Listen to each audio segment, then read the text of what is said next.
Because when you can remove the blocks that are in the way of that, you can't stop the love.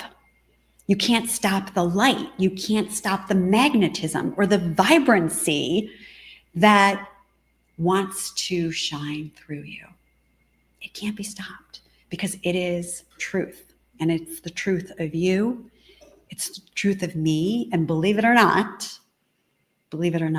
it's the truth of every single solitary human on the planet. You've all heard this, but I'm going to say it because it is a universal truth. We are spiritual beings having a human experience.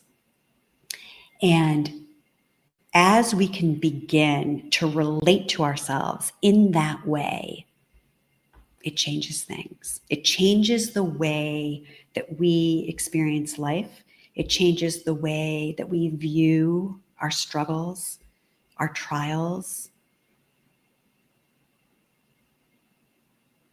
It changes the way that we see ourselves and others.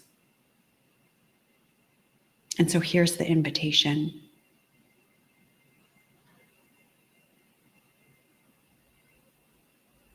Yeah, just take a deep breath.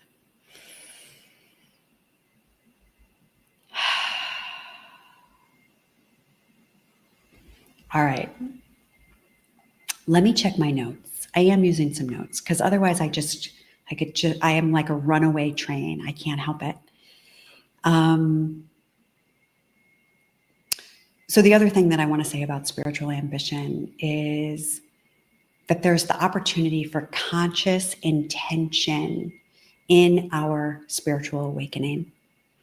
And when we place our conscious intention on our awakening, we are more fully aligning ourselves with our higher knowing and our higher wisdom. I call it original wisdom. You can see the book behind me that was published in 2020, Original Wisdom, Harness the Power of the Authentic You. You can find it on Amazon, although I do want to recommend the Audible over the book. We have this inherent intelligence, but we don't make room for it. And we don't make room for it. It's not our fault that we don't make room for it. We don't make room for it because we weren't taught to make room for it, because we believe we don't have time to make room for it. And it's got all the goods. It holds the keys to the kingdom. But we've got to connect to it and with it, and then live our life as it.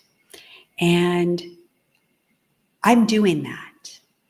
I'm doing that in a really extraordinary way. And it doesn't make me better than anyone else. It's just a discovery that I have made that I want to share with you. And it involves being courageous. It involves taking our hands off the wheel. It involves getting out of our comfort zone. It involves undoing who we think we are. And as we do it, our life begins to fall into place.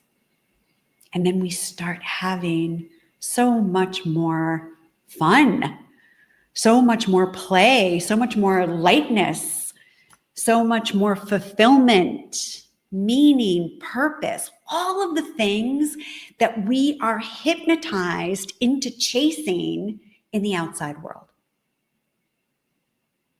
Because that's how we were taught. But what if there's a whole different way